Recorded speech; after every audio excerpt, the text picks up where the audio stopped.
আজকে আমাদের যে টপিকটা সেটা হলো দুইটা পার্টে ভাগ করব। প্রথম পার্টে হবে বেকরুসুং এবং আপশিট, এই দুইটা, যেটার মানে হলো গ্রিটিং বা হাই হ্যালো করা, এবং আপশিট মানে হলো গুড বাই বা বিদায় দেওয়া।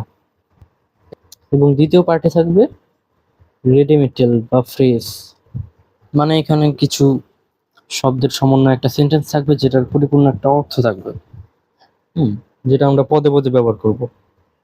তো চলেন একেবারে শুরু থেকে শুরু করি।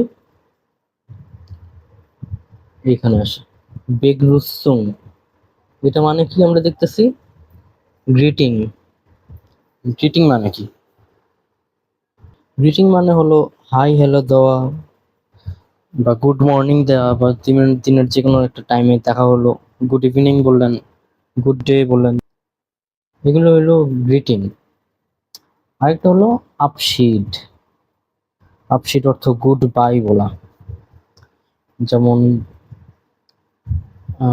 আপনার কনভারসেশন শেষ, আপনি গুড বাই বললেন বা বললেন আবার দেখা হবে, বা বলতে পারেন গুড নাইট, এটা একটা আপশিটের উদাহরণ।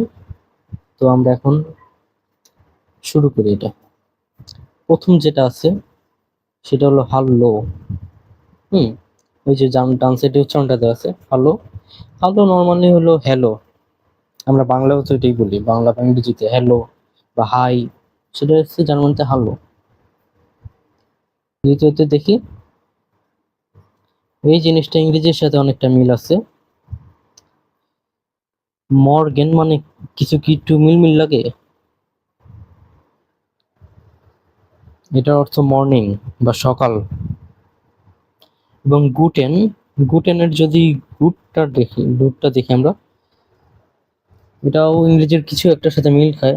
সেটা কি গুড, হুম, বা শুভ বা ভালো। তো এই পুরাটা অর্থ কি দাঁড়ায়? গুটেন মর্গেন, শুভ সকাল।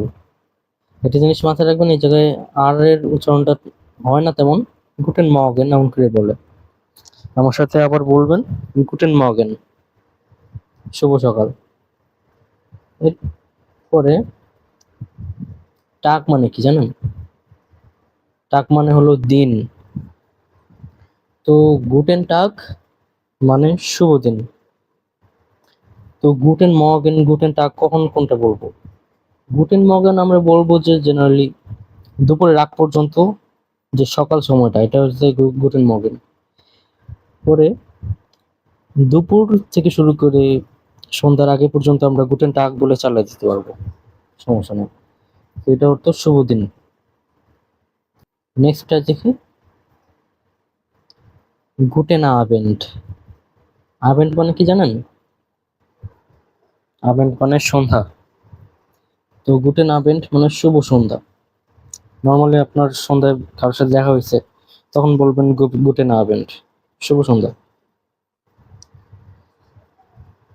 এরপর আসি গুটেন নাক্ট।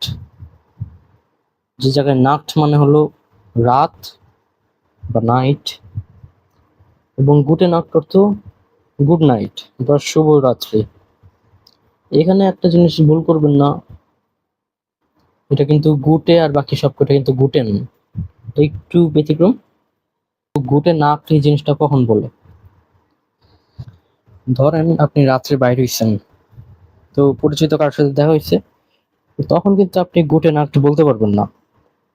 কারণ গুটে নাক্টটা তখনই বলতে হয় যখন একদম কনভারসেশন শেষ, আপনি গুটে নাক্টটা বললেই ঘুমাবেন, মানে ঘুমানোর আগ মুহূর্তেই এই মেসেজটা থাকে। তো এটাও দেখলাম। এই যে 6 নম্বর, বানানটা দেখেন, উচ্চারণটা দেখেন, চুজ। জার্মানিতে কনভারসেশন একদম শেষ হয়ে গেছে, আর কোনো কথা নাই, তো তখন বলবেন চুজ বা বিদায়।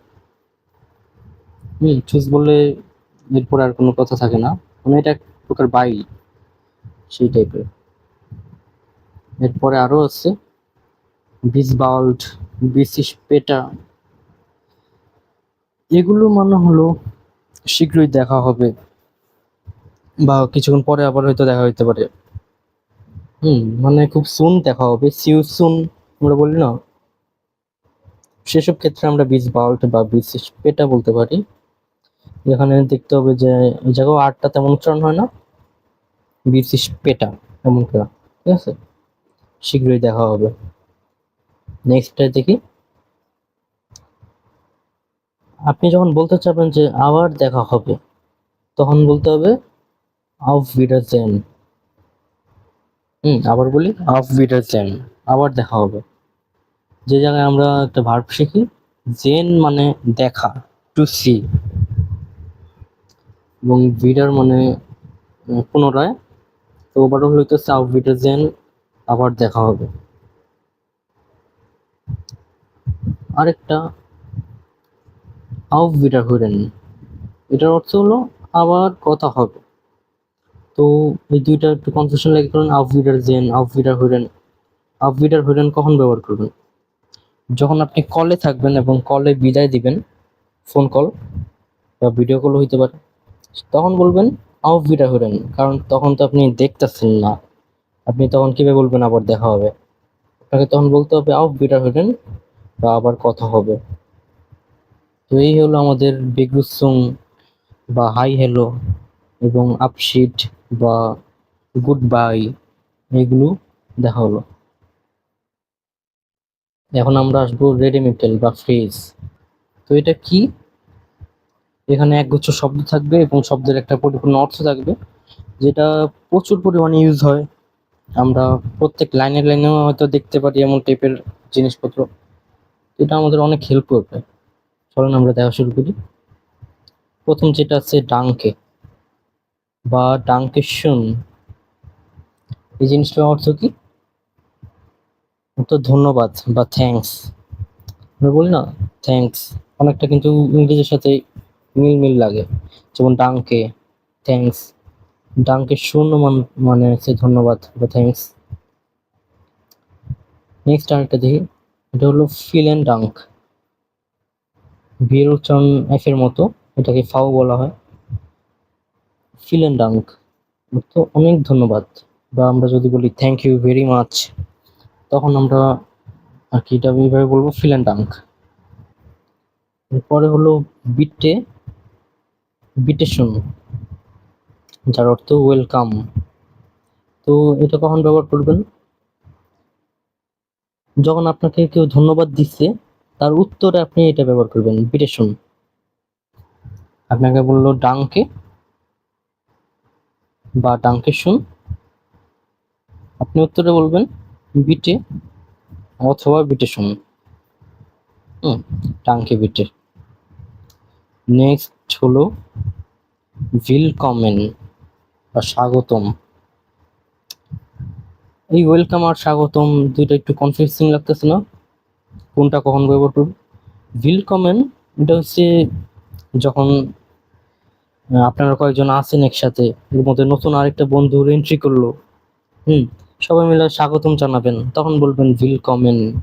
হুম তখন আর কি ভিলকমেনটা ইউজ করা হয়। তখন আবার বিটে বললেন না, কারণ এই বিটে শুধুমাত্র ডাঙ্কের উত্তরেই রিপ্লাই বলতে হয়, এবং স্বাগতম জানাইলে ওয়েলকাম। নেক্সট যাই, এন্টশুলডিগুং, এটা মানে হলো এক্সকিউজ মি, বা বেশিরভাগ ক্ষেত্রে সরিও বলা হয় এন্টশুলডিগুং।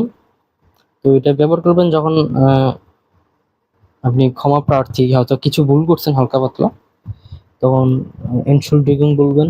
সরিও এটার মানে হয়, বা এক্সকিউজ মি সেটাও হয়। সিমিলারলি আরেকটা আছে এস্টুট মিয়ার লাইট, উচ্চারণটা শুনেন, এস্টুট মিয়ার লাইট। এটাও সরি, এটা ডিরেক্ট সরি, এটা আর কোনো এক্সকিউজ মি না, এটা হচ্ছে সরাসরি আপনি মাফ চাইতেছেন, এস্টুট মিয়ার লাইট। আপনার কোনো ভুল হয়েছে, তো আপনি ক্ষমা প্রার্থী। নেক্সটটা দেখি,